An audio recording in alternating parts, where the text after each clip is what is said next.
ना। चलिए good morning, good morning सभी को, गुड मॉर्निंग सभी को, गुड मॉर्निंग सभी को, जय हिंद। आवाज़ मिल पा रही है भाई? आवाज़ मिल पा रही तो एक बार जल्दी से यहाँ पर थम्स अप कर दीजिए, थोड़ा स्माइल कर दीजिए ताकि हमें पता चल पाए कि आप सभी के पास हमारी आवाज़ जा पा रही है। चलिए आ पा रही है आवाज़ सभी की भाई? चलिए तो रेडी। तो चलिए बताइए भाई, पहला क्वेश्चन आपके सामने दिया गया है, कह रहे निर्मल हृदय किस महान महिला से संबंधित है। चलिए भाई यहाँ पर जो आप दीजिए, आपका जो आंसर बनेगा इनमें से राइट क्या हो जाएगा कि निर्मल हृदय किस महान महिला से संबंधित है। यहाँ पर जो आपका आंसर बनेगा राइट क्या हो जाएगा, तो ये कहा जाता है आपके मदर टेरेसा को। ऑप्शन बनेगा ए नंबर है, मदर टेरेसा को कहा जाता है। आपका जवाब ए नंबर राइट हो जाएगा। और आगे बढ़ते हैं, क्वेश्चन आपसे अगला पूछा गया है कि किस क्रिकेट खिलाड़ी को हरियाणा केन के उपनाम से जाना जाता है। किस क्रिकेट खिलाड़ी को हरियाणा केन के नाम से जाना जाता है। टू को ऑप्शन देना है, तो टू को ऑप्शन क्या हो जाएगा, यहाँ पर आपका सी नंबर आपके कपिल देव को जाना जाता है। याद रखिए किसे, आपके कपिल देव का उपनाम आपका, याद रखिए ये एक पूर्व भारतीय क्रिकेटर आपके रहे हैं। इनका पूरा नाम क्या है, कपिल देव रामलाल निखंज। क्या नाम है इनका पूरा नाम? इनका पूरा नाम है कपिल देव रामलाल निखंज है, ठीक है ना। इन्होंने क्या किया था, जो 1983 है तो 1983 में क्रिकेट विश्व ट्रॉफी जिताने में मदद इन्होंने किया था। इनकी कप्तानी उस समय थी, है ना। आगे बढ़ते हैं, क्वेश्चन दिया गया है किस अभिनेता को एंग्री यंग मैन से संबोधित करते हैं। बताइए किस नेता को एंग्री यंग मैन से संबोधित करते हैं। किस अभिनेता को एंग्री यंग मैन से संबोधित करते हैं। यहाँ पर जो आंसर है आपका राइट क्या हो जाएगा, तो देखिए 3 का ऑप्शन हो जाएगा आपके डी नंबर है, ये है आपके अमिताभ बच्चन। नोट कर लीजिएगा भाई, यहाँ पर 3 का जो ऑप्शन है डी नंबर हो जाएगा। अमिताभ बच्चन को जाना जाता है, याद रखिए एंग्री यंग मैन के नाम से जाना जाता है, ठीक है ना। अच्छा, आप लोगों के दिमाग में आ रहा है कि ये क्या है, तो भैया ये स्टैटिक जीके है। और स्टैटिक जीके में आपको कोई सिलेबस नहीं होता है, उसमें बोल दिया था स्टैटिक जीके। और स्टैटिक जीके मतलब होता है हर एक क्षेत्रों से आपके क्वेश्चन आना चाहिए, जो कि जनरली हर एक इंसान को ये याद होना चाहिए। तो स्टैटिक जीके का मतलब ये होता है, ठीक है। ये मत सोचिए नहीं कि स्पेशल दिया जाए या अभिनेता यहाँ पर लिखा जाए सिलेबस में, तो अभिनेता नहीं लिखा है, स्टैटिक जीके पढ़ा जाता है, सामान्य ज्ञान। देखिए यहाँ पर दिया गया है आपसे 7 टापुओं का नगर किसे कहा जाता है। चलिए बताइएगा 7 टापुओं का नगर किसे कहा जाता है। यहाँ पर क्या हो जाएगा 4 नंबर में, तो भैया ये जो आपका है मुंबई है ना, मुंबई को 7 टापुओं का नगर कहा जाता है। तो ऑप्शन क्या हो जाएगा, यहाँ पर आंसर आपका बी नंबर राइट हो जाएगा। अच्छा, ये क्यों कहा जाता है, तो देखो ये कहा जाता है अंग्रेजों ने इस द्वीप को अपना प्रमुख बंदरगाह बनाया था और इस द्वीप की खूबियों ने दुनिया के अलग अलग कोनों में लोगों को आकर्षित भी किया था, है ना। और इसे बॉम्बे आइलैंड भी कहा जाता है। क्या, इसे बॉम्बे आइलैंड भी कहते हैं। इस पॉइंट को भी नोट करिएगा, ठीक है। यहाँ पर देखो दिया गया है, कह रहा आपसे किस देश का राष्ट्रीय प्रतीक शेर है। चलिए भाई 5 को ऑप्शन देना है, यहाँ पर आपका राइट आंसर क्या हो जाएगा, तो देखिए भाई ये जो आपका नीदरलैंड है ना, जो नीदरलैंड है यहाँ का जो राष्ट्रीय प्रतीक है वो आपका क्या है, शेर है। याद रखिए शेर है। और यहाँ पर याद रखिए जो आपका नार्वे का भी प्रतीक चिन्ह जो आपका है वो आपका भी क्या है, शेर है, याद रखिएगा। पाकिस्तान को तो आप लोग जानते होंगे, चांद तारा चमेली। तुर्की का भी चांद तारा है। अगला क्वेश्चन है, कह रहा आपसे यहाँ पर के.आर. नारायण के समाधि स्थल को कहा जाता है। तो देखो भाई यहाँ पर जो के.आर. नारायण है, तो के.आर. नारायण की जो समाधि स्थल है वो आपका नाम हो जाएगा उदय भूमि। क्या हो जाएगा, उदय भूमि। इसका जो ऑप्शन है वो आपका सी हो जाएगा, उदय भूमि हो जाएगा, ठीक है। यहाँ पर आगे बढ़ते हैं, क्वेश्चन आपसे अगला पूछा गया है, क्या आपसे भारत में अंग्रेजी शिक्षा किसके द्वारा लागू की गई थी।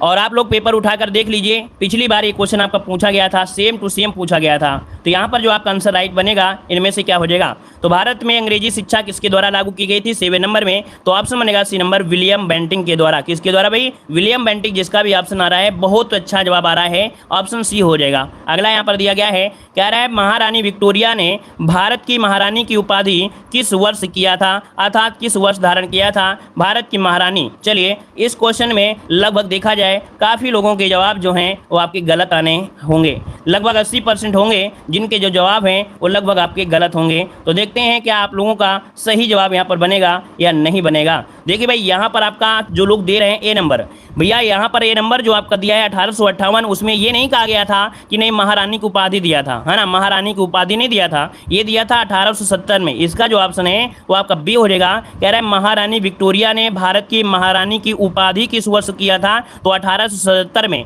जो आप लोग पढ़ रहे हैं ना 1858, इसमें लॉर्ड कैनिंग ने एक समाचार पत्र सुनाया था, किसको? महारानी को सुनाया था, ये आपका होता है। लेकिन यहाँ पर दिया है महारानी की उपाधि, तो ये है आपके 1877 बनेगा। नोट कर लीजिए, इसमें 80 से 90% लोग गलती करके आएंगे, 100% है ना। तो आपका जवाब यहाँ पर नोट करिए, बी नंबर। आगे बढ़िए, क्वेश्चन आपसे दिया गया है, इसीलिए हम आपको पढ़ा रहे हैं स्टैटिक जीके ऐसी, जो आप लोग एक भी क्वेश्चन छोड़ के ना आइए, है ना। स्टैटिक जीके में सब कवर हो जाता है, कोचिंग में पढ़ेंगे, कहीं भी आप पढ़ेंगे तो स्टैटिक जीके पढ़ाए जाते हैं, लेकिन इतना फोकस नहीं होता है। यहाँ पर ओलंपिक ध्वज की पृष्ठभूमि का रंग क्या होता है? बताइए भाई, ओलंपिक ध्वज की पृष्ठभूमि का रंग क्या होता है? पृष्ठभूमि पूछा है भाई, पृष्ठभूमि मतलब यहाँ पर इस प्रकार से आपका ये हो गया पृष्ठभूमि, तो आपका 9 का ऑप्शन क्या बनेगा? बी हो जाएगा, सफेद होता है। फिर उसके बाद उसमें क्या होते हैं? 5 आपके रिंग हो जाते हैं ना, 5 रिंग हो जाते हैं। वो रिंग कौन होते हैं? नीला, पीला, काला, हरा और लाल, है ना। नीला, पीला, काला, हरा और लाल, ये रिंग होते हैं जो आपस में 5 रिंग जुड़े होते हैं। यहाँ पर देखो दिया गया है, आइजल आप पर्ल कहाँ पर है? आइजल आप पर्ल कहाँ है? 10 का जो ऑप्शन है क्या हो जाएगा? ये आपके बहरीन में है। ऑप्शन बनेगा आपका बी नंबर। आइजल आप पर्ल जो है ये बहरीन में, इसका ऑप्शन बनेगा आपका बी नंबर। अगला क्वेश्चन आपसे दिया गया है, द गार्डनर पुस्तक के लेखक आपके कौन है? बहुत अच्छे। यहाँ पर देखो, द गार्डनर पुस्तक के जो लेखक है वो आपके कौन है? यहाँ पर जवाब देना है 11 नंबर में, तो ऑप्शन बी हो जाएगा, रविन्द्रनाथ टैगोर। अभी ये हमने आपको बताया था, गार्डनर कौन? रविन्द्रनाथ टैगोर। ऑप्शन बनेगा आपका बी नंबर। अगला क्वेश्चन आपसे दिया है कि अब्राहम लिंकन संयुक्त राज्य अमेरिका के राष्ट्रपति थे। चलिए, अब्राहम लिंकन संयुक्त राज्य अमेरिका के जो राष्ट्रपति थे वो आपके कौन से नंबर के थे? चलिए बताइएगा, पहले नंबर के थे या 10वें नंबर के थे, 20वें नंबर के थे या 16वें नंबर के थे? ये आपके 16वें नंबर के थे। कौन नंबर के? 16वें नंबर के थे। लगभग देखो 100% लोगों के जवाब यहाँ पर गलत हैं। अब्राहम लिंकन जो आपके हैं ये आपके 16वें नंबर के थे। लेकिन जो लोग यहाँ पर पहला नंबर लगा रहे हैं, तो आपको बता दें, जॉर्ज वाशिंगटन के नाम के कोई व्यक्ति थे कि नहीं भाई थे?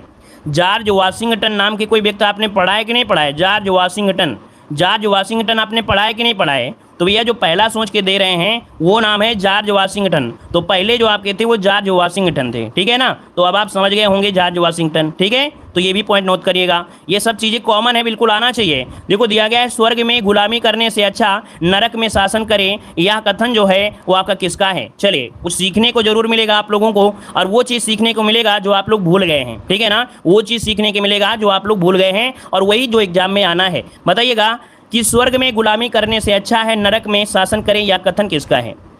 तो 13 का ऑप्शन बनेगा आपका सी नंबर। याद रखिए, मिल्टन ने। किसने? तो ये आपके मिल्टन ने कहा था। आपका जो जवाब है यहाँ पर आपका सी नंबर हो जाएगा। यहाँ पर देखो, अगला क्वेश्चन आपसे यहाँ पर दिया गया है, कह रहा है प्रसिद्ध शहर न्यूयॉर्क का वास्तुकार कौन था? यहाँ पर जवाब दीजिए, आपका जो राइट आंसर हो जाएगा यहाँ पर क्या हो जाएगा? चलिए भाई, यहाँ पर जवाब देना है, क्वेश्चन नंबर यहाँ पर आपका 14 है। तो क्वेश्चन नंबर 14 की अगर हम बात करते हैं तो देखो यहाँ पर आपका दिया गया है कौन सा? ऑप्शन डी में। यहाँ पर देखिए, मॉरिस हंट। याद रखिए, यहाँ पर प्रसिद्ध शहर न्यूयॉर्क का जो वास्तुकार था हम आपको लिख दे रहे हैं, मॉरिस हंट। मॉरिस हंट, ये था, मॉरिस हंट था, ठीक है। ऑप्शन में नहीं दिया गया था, लेकिन इनमें से कोई नई शब्द आपको दिया भी गया है ना। यहाँ पर मॉरिस हंट, इनमें से कोई नहीं दिया है, तो ऑप्शन लिख लीजिए, मॉरिस हंट कर लीजिएगा, ठीक है। चलिए आगे बढ़ते हैं। क्वेश्चन आपसे अगला पूछा गया है, सबीना एयरलाइंस किस देश की सेवा है? बताइए, सबीना एयरलाइंस किस देश की सेवा है? देखिए 15 का जो ऑप्शन है वो आपके बेल्जियम की है। नोट कर लीजिएगा, ये आपके बेल्जियम की आपकी है, ऑप्शन बनेगा यहाँ पर आपका ए नंबर। अगला क्वेश्चन दिया गया है, AK-47 का आविष्कार किसने किया था? AK-47 का जो आविष्कार किया था वो किसने किया था? 16 का जवाब दीजिए भाई सभी लोग यहाँ पर। तो देखिए ऑप्शन हो जाएगा आपका यहाँ पर सी नंबर, मिखाइल क्लाशिनकोव। कौन? मिखाइल क्लाशिनकोव किया था। यहाँ पर जो आंसर है आपका सी वाला राइट हो जाएगा। सभी लोगों के नाम सुने होंगे AK-47, तो यहाँ पर याद रखिए आपका मिखाइल क्लाशिनकोव ने किया था। अगला क्वेश्चन आपसे यहाँ पर दिया गया है, इंग्लैंड का दौरा करने वाला प्रथम भारतीय निम्नलिखित में से कौन है? हम आपको बता दें कि आप लोग मायूस मत होना कि नहीं ये हमको नहीं आया, सर पढ़ा रहे हैं और हमको नहीं आता है तो हम क्लास ना लें, मायूस हो जाए कि अरे यार ये तो हम एग्जाम के समय पढ़ लेंगे। ये एग्जाम के समय वाले पढ़ने वाली चीज़ नहीं होती है। ये इसको जितना आप लोग रट सको, पढ़ते समय, लिखते समय, सोते समय, खाते समय, जितना आप लोग इस चीज़ों को पढ़ लोगे उतना ज़्यादा बेटर होता है। एग्जाम के समय इसकी तैयारी नहीं होती है ना। उस समय आप लोग टॉपिक वाइज या किसी समस्या होती तो होती है, तो गलती होती है तो मायूस मत होइए, क्योंकि हम आपको रिवीजन दोबारा से कराएंगे। दोबारा जब कराएंगे तो आपको यही चीज़ आसानी से सॉल्व कर बोलोगे। तो इंग्लैंड का दौरा करने वाला प्रथम भारतीय निम्नलिखित में से कौन था भाई? 17 नंबर में देखिए ऑप्शन क्या बनेगा यहाँ पर सी हो जाएगा राजा राम मोहन राय। क्या बनेगा? राजा राम मोहन राय बनेगा सी नंबर। अगला क्वेश्चन दिया गया है, कह रहा है भारत में डाक दिवस कब मनाया जाता है? भारत में डाक दिवस पूछा गया है। यहाँ पर देखिए ऑप्शन हो जाएगा ए नंबर 9 अक्टूबर को। कितना? 9 अक्टूबर को मनाया जाता है जो आपका डाक दिवस है। आगे बढ़ते हैं, क्वेश्चन आपसे अगला पूछा गया है, कह रहा है आपसे राष्ट्रीय पशु के रूप में बाघ को कब स्वीकार किया गया? यहाँ पर बताइए कि राष्ट्रीय पशु के रूप में यहाँ पर बताइए बाघ को जो स्वीकार किया गया ये कब स्वीकार किया गया था साथियों? यहाँ पर देखिए 19 नंबर में, और आपका जवाब यहाँ पर हो जाएगा बी, आपके नवंबर 1972 में। क्या? नवंबर 1972 में यहाँ पर पशु को, यहाँ पर राष्ट्रीय पशु के रूप में बाघ को स्वीकार किया गया था। यहाँ पर बी हो जाएगा। अगला क्वेश्चन आपसे यहाँ पर दिया गया है कि भारत का प्रथम नाभिकीय संयंत्र कौन सा है? बताइए भारत का प्रथम नाभिकीय संयंत्र का नाम आपको बताना है। यहाँ पर देखिए भी इसको ऑप्शन हो जाएगा आपका बी नंबर अप्सरा, है ना। क्या है भाई? यहाँ पर अप्सरा जो ऑप्शन आ रहा है बिल्कुल राइट हो जाएगा अप्सरा। आगे बढ़ते हैं, क्वेश्चन दिया गया है, और ये क्वेश्चन अभी आपके बीएड एग्जाम में क्वेश्चन पूछा गया था। बीएड एग्जाम में क्वेश्चन यही पूछा गया था, सेम टू सेम, है ना। यहाँ पर देखो दिया गया है कि विश्व बैंक की उदार ऋण प्रदान करने वाली खिड़की किसे कहा जाता है?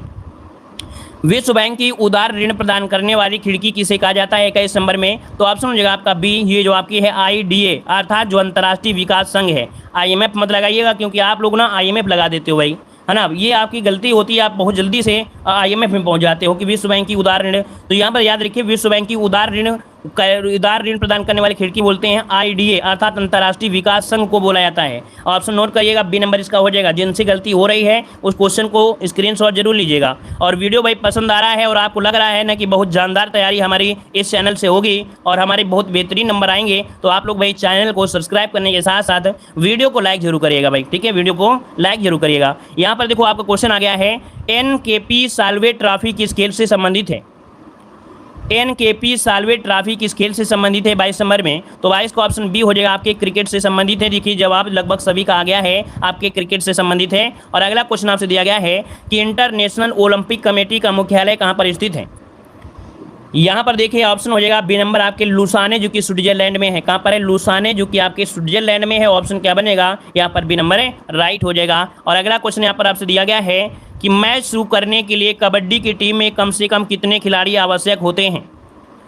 मैच शुरू करने के लिए कबड्डी की टीम में कम से कम कितने खिलाड़ी? देखिए 24 नंबर में ऑप्शन क्या बनेगा? यहाँ पर 24 का ऑप्शन सी आपके 7 होना चाहिए। कितने? 7 खिलाड़ी होते हैं, याद रखिएगा, है ना। वैसे देखा जाए कि 12 खिलाड़ी होते हैं जिनमें से 7 कोर्ट में होते हैं और 5 रिजर्व में होते हैं। क्या? अगर मान लो कभी 7 ना आए तो आप क्या करोगे? आप कहोगे कि एक टीम में 12 खिलाड़ी होते हैं जिनमें से 7 जो होते हैं वो कोर्ट में खेल रहे होते हैं, और इसके बाद जो 5 होते हैं रिजर्व में रखे रहते हैं। किसी को चोट लग गई, किसी को कुछ हो गई, किसी को कुछ हो गया, तो वह ये रिजर्व वाले होते हैं उनको भेज दिया जाता है ना। तो आपको बताना कितना है? 7 ही बताना है, 12 नहीं बताना है। हम आपके नॉलेज के लिए बता दिए हैं। जैसे आपके क्रिकेट टीम में भी क्या 11 प्लेयर होते हैं, लेकिन कुछ ना कुछ लोग साथ में जाते हैं, जाके किसी को दिक्कत हो गई तो वो खेलने लगता है ना। तो ऑप्शन यहाँ पर सी ही बताना है। यहाँ पर देखो दिया गया है तैराकी की किस स्पर्धा में तैराक की गति जो होती है सर्वाधिक होती है? चलिए 25 नंबर में तैराकी की किस स्पर्धा में तैराक की गति सर्वाधिक होती है?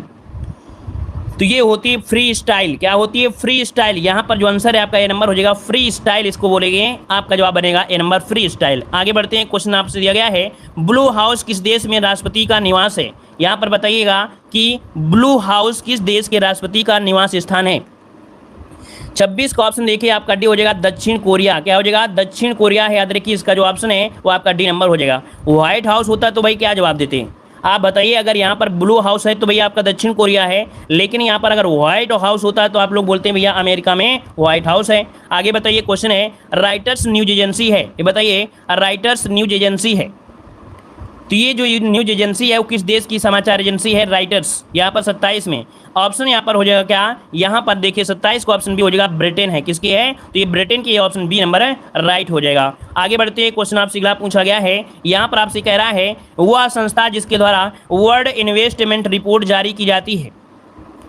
देखिए आज आपको कल वाला जो टेस्ट पेपर था वो बिल्कुल सरल था, है ना, लेकिन ऐसा नहीं है कि क्वेश्चन नहीं आते हैं। एक पेपर से अगर 10 क्वेश्चन आ गए या कोई सरल क्वेश्चन आ गया तो वो भी 1 नंबर की ही वैल्यू रखता है। हमारा मतलब है कि चाहे सरल हो चाहे कठिन हो, आयोग उसमें 1 नंबर देगा ही देगा, है ना। और रिवीजन होना जरूरी है, चाहे सरल हो चाहे कठिन हो। तो वह संस्था जिसके द्वारा वर्ल्ड इन्वेस्टमेंट रिपोर्ट जारी की जाती है, यहाँ पर 28 का ऑप्शन जो बनेगा वो बनेगा आपका सी नंबर है, अंकटाक के द्वारा। किसके द्वारा? अंकटाक के द्वारा होता है। बिल्कुल सही जवाब आ रहा है, व्यापार और विकास संयुक्त राष्ट्र सम्मेलन इसे कहते हैं हिंदी में। यहाँ पर आगे बढ़ते हैं, क्वेश्चन आपसे अगला पूछा है, राष्ट्रकवि मैथिली शरण गुप्त की एक अमर कृति नायिका है उर्मिला, वह वर्णित है। ये उर्मिला जो आपके किसमें वर्णित मिलेंगी भाई? उर्मिला है आपके साकेत में। किसमें? साकेत महाकाव्य में लेंगी। यहाँ पर आंसर होगा डी नंबर साकेत में। यहाँ पर जो आंसर है वो आपका बनेगा आपका डी नंबर साकेत में। यहाँ पर आपसे अगला क्वेश्चन दिया है, ज्ञानपीठ पुरस्कार के प्रथम विजेता इनमें से कौन थे? बताइए, यहाँ पर बताना है भारतीय ज्ञानपीठ पुरस्कार के प्रथम विजेता साहित्यकार कौन थे? तो यहाँ पर देखिए, जो आपके मलयालम साहित्य के थे, ऑप्शन क्या हो जाएगा? मलयालम साहित्य के जी शंकर कुरूप। जी शंकर कुरूप है, ऑप्शन बनेगा यहाँ पर डी नंबर है। अगला क्वेश्चन आपसे दिया गया है कि क्वींसबेरी रूल किस देश के खेल से संबंधित है?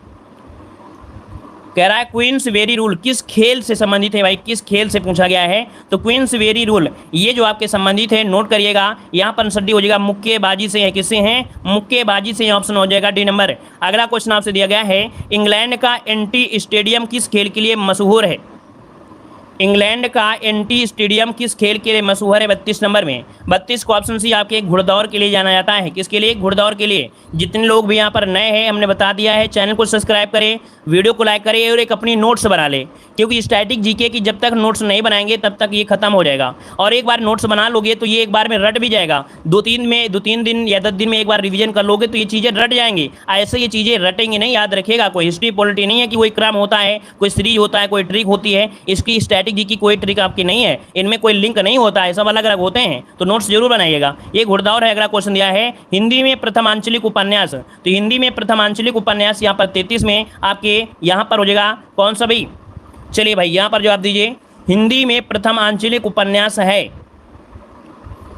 तो देखो भाई, हिंदी में प्रथम आंचलिक उपन्यास आप लोग जवाब देंगे मैला आंचल। लेकिन ये नहीं पूछा है कि आंचलिक उपन्यास क्या है, ये नहीं पूछा है कि आंचलिक उपन्यास क्या है, आपसे पूछा है प्रथम आंचलिक उपन्यास पूछा है भाई। तो यहाँ पर जो 33 का ऑप्शन हो जाएगा देहाती दुनिया। देहाती दुनिया ये प्रथम आंचलिक है, याद रखिए। इसका जो ऑप्शन बनेगा आपका ए नंबर हो जाएगा। अगला क्वेश्चन दिया गया है कि भारत सरकार ने किस दिन को प्रवासी दिवस के रूप में मनाने की घोषणा किया है? तो यहाँ पर देखिए आपके 9 जनवरी, ऑप्शन हो जाएगा बी नंबर। अगला क्वेश्चन दिया गया है कि भारतीय थल सेना का सबसे पुराना रेजिमेंट कौन सा है? तो भारतीय सेना का सबसे पुराना रेजिमेंट यहाँ पर 35 का ऑप्शन क्या बनेगा? तो यहाँ पर देखिए आपका जो आंसर है राइट क्या हो जाएगा भाई? 35 नंबर में। चलिए देखो, यहाँ पर अगर देखा जाए ऑप्शन के अनुसार तो बॉम्बे सैपर्स बोल सकते हैं, लेकिन यहाँ पर एक पॉइंट आपको याद रखना है, गोरखा राइफल्स। जो आपका गोरखा राइफल्स है, अगर ऑप्शन में आता है तो आप लोग बताएंगे कि भारत का थल सेना का सबसे पुराना रेजिमेंट जो आपका है वो गोरखा राइफल्स है। गोरखा राइफल्स हो जाएगा, जो कि 1815 में बना था। वो 1815 में बना था, तो ऑप्शन में नहीं है, तो इसलिए आप बॉम्बे करिए। वैसे आपको गोरखा राइफल्स बताना है 1815, ठीक है। यहाँ पर देखो दिया है रावण वध किसकी कृति है? रावण वध किसकी कृति है? 36 में ऑप्शन हो जाएगा आपका बी नंबर है, वत्स भट्टी की है। वत्स भट्टी जो ऑप्शन है यहाँ पर आपका बी नंबर है। अगला क्वेश्चन दिया गया है, निम्नलिखित में से किस स्थान को समुद्रपुत्र कहते हैं? निम्नलिखित में से किस स्थान को समुद्रपुत्र कहते हैं? 37 को ऑप्शन देखिए, जो आपका लक्षद्वीप है, याद रखिए लक्षद्वीप को समुद्रपुत्र कहा जाता है। नोट करिएगा, ऑप्शन हो जाएगा आपका डी नंबर हो जाएगा। यहाँ पर लक्षद्वीप को कहा जाता है, जो कि आपके कयाल से बना हुआ है। अगला क्वेश्चन दिया गया है, थाईलैंड की मुद्रा का नाम क्या है?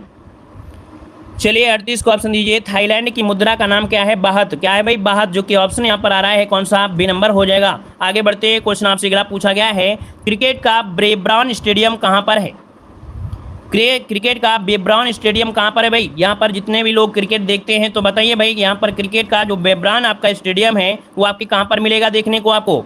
तो 39 का ऑप्शन जो बनेगा, नोट करिएगा, यहाँ पर ये हो जाएगा मुंबई, जो कि आपके भारत में है। मुंबई जो कि आपके भारत में है, ब्रेबॉर्न स्टेडियम, ऑप्शन बनेगा आपका ए नंबर। आगे बढ़ते हैं, क्वेश्चन आपसे अगला पूछा गया है, यहाँ पर देखो दिया गया है कि भारत भारतीय सम्मान निम्नलिखित में से किस क्षेत्र के लिए दिया जाता है?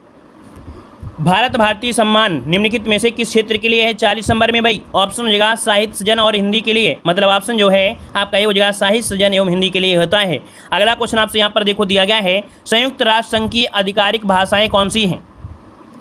संयुक्त राष्ट्र संघ की आधिकारिक भाषाएं आपसे पूछा है और बहुत आईएमपी क्वेश्चन है, याद रखिए ये क्वेश्चन पीछा नहीं छोड़ता है। छोटा एग्जाम, बड़ा एग्जाम, कोई भी एग्जाम हो, हर एक एग्जाम में क्वेश्चन आता है। तो यहाँ याद रखिए 6 भाषाओं को राजभाषा मिला है अर्थात स्वीकृति मिली है। तो इनमें से जो आपकी अंग्रेजी, फ्रेंच, चीनी, रूसी, अरबी और स्पेनिश, जो कि जवाब आ रहा है ए नंबर आपका बिल्कुल राइट हो जाएगा, है ना। लेकिन अगर आपसे ये पूछे कि इनमें से केवल 2 ही भाषाएं हैं जिनको एक संचालक भाषा माना जाता है, वो है आपकी कौन सी? अंग्रेजी और एक आपके फ्रांसीसी। क्या है? फ्रांसीसी। इन भाषाओं से क्या होता है, जो लेखा जोखा होता है, कार्य करने वाला काम, वो इन्हीं 2 भाषा से होते हैं। लेकिन बोलने वगैरह में आपकी 6 भाषाएं आपकी चलती हैं। अगला क्वेश्चन दिया गया है कि विश्व में सबसे बड़ी खाड़ी आपकी कौन सी है। यहाँ पर 42 का ऑप्शन देना है। विश्व की सबसे बड़ी जो खाड़ी है वो आपकी कौन सी है? तो यहाँ पर देखिए मैक्सिको की खाड़ी। क्या हो जाएगा? मैक्सिको की खाड़ी। यहाँ पर जो आंसर है वो आपका राइट हो जाएगा, ए नंबर राइट हो जाएगा। अगला क्वेश्चन आपसे दिया गया है, causes of the India mutiny किसने लिखी है? Causes of the India mutiny किसने लिखी है? 43 में ये लिखा है आपके सर सैयद अहमद खान ने। किसने लिखा है? सर सैयद अहमद खान ने। ऑप्शन हो जाएगा आपका ए नंबर। आगे बढ़ते क्वेश्चन आपसे अगला पूछा गया है, रणजी ट्रॉफी और आगा खां कब किससे संबंधित है? रणजी ट्रॉफी और आगा खां जो संबंधित है भाई, किससे संबंधित है, ये किस में दिया जाता है? तो आपका ऑप्शन क्या हो जाएगा? ये क्रिकेट अर्थात रणजी ट्रॉफी आपकी क्रिकेट से और आगा खां का संबंध है आपके हॉकी से है। तो ऑप्शन हो जाएगा क्या? यहाँ पर डी नंबर राइट हो जाएगा। अगला क्वेश्चन आपसे यहाँ पर दिया है कि पूर्व है और पश्चिम यह किसने कहा था? पूर्व है और पश्चिम ये कहा किसने था? देखिए 45 नंबर में ये कहा था आपके किसने? तो ऑप्शन हो जाएगा रुडयार्ड किपलिंग। ऑप्शन क्या हो जाएगा आपका? ए नंबर। ऐसे याद रखिएगा, जो कपलिंग होता है 2 चीज़ों को जोड़ने का कार्य करता है। जो कपलिंग होता है जोड़ने का, पूरा पश्चिम पूरा में जोड़ रहे हैं, ऐसे समझ लीजिएगा, तो रूड किपलिंग हो जाएगा। आगे बढ़ते क्वेश्चन दिया गया है, कह रहा है आपसे यहाँ पर, भारत का पहला राज्य जहाँ फोटो पहचान पत्र के आधार पर मतदान हुआ है। भारत का पहला राज्य जहां फोटो पहचान पत्र के आधार पर मतदान हुआ, यहाँ पर 46 नंबर में। तो भैया 46 का जो ऑप्शन है वो आपका सी हो जाएगा। आपके त्रिपुरा में हुए थे। कहाँ पर? आपके त्रिपुरा में हुए थे। ऑप्शन बनेगा यहाँ पर सी नंबर। अगला क्वेश्चन आपसे दिया गया है कि देवधर ट्रॉफी किस खेल से संबंधित है?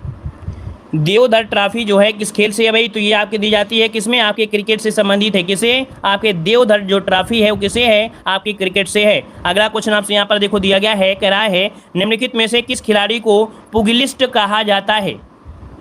पुगिलिस्ट कहा जाता है। सॉरी, हमने यहाँ पर देखो 47 में क्या लगाया है? 47 में क्रिकेट ही लगाया है ना भाई? हाँ ठीक है भाई, सही है। चलिए यहाँ पर देखिए क्वेश्चन नंबर आपका 48 है। कंफ्यूज हो गए थे। कह रहा है निम्नलिखित में से किस खिलाड़ी को पुगिलिस्ट कहा जाता है? तो 48 को ऑप्शन बनेगा ए नंबर, ये मुक्केबाजी को, है ना। याद रखिए किस खिलाड़ी को पुगिलिस्ट, तो आपके मुक्केबाजी वाला जो खिलाड़ी होता है उसे पुगिलिस्ट कहा जाता है। अगला क्वेश्चन आपसे यहाँ पर दिया गया है, स्वर्ण कमल पुरस्कार किस क्षेत्र में दिया जाता है? स्वर्ण कमल पुरस्कार जो दिया जाता है किस में दिया जाता है भाई? स्वर्ण सिनेमा के मामले में अर्थात सिनेमा साहित्य में। ऑप्शन बी हो जाएगा। और अगला क्वेश्चन दिया गया है, कह रहा है इग्नू का मुख्यालय कहाँ पर है? इग्नू का मुख्यालय कहाँ पर है? तो चलिए इग्नू का मुख्यालय यहाँ पर आपसे पूछा गया है और अच्छा क्वेश्चन दिया है भाई। 50 नंबर में जवाब दीजिए। यहाँ पर क्या हो जाएगा? तो ऑप्शन हो जाएगा आपका बी नंबर, आपके कहाँ पर? नई दिल्ली में, है ना। इग्नू मतलब होता है, इसे बोलते हैं इंदिरा गांधी राष्ट्रीय मुक्त विश्वविद्यालय, IGNOU, इसको बोलते हैं इंदिरा गांधी राष्ट्रीय मुक्त विश्वविद्यालय, है ना, जो कि भारतीय संसदीय अधिनियम 1985 के द्वारा स्थापित किया गया था। एक केंद्रीय विश्वविद्यालय था और इसका मुख्य कार्यालय नई दिल्ली की जो मैदान गढ़ी है वहाँ पर स्थापित हुआ है और दुनिया का सबसे बड़ा विश्वविद्यालय भी है। तो यहाँ पर आंसर क्या हो गया? बी नंबर, यहाँ पर नई दिल्ली आपका आंसर राइट हो गया। तो इस प्रकार से ये टेस्ट भी आपका कंप्लीट हो गया। धन्यवाद सभी को, जय हिंद।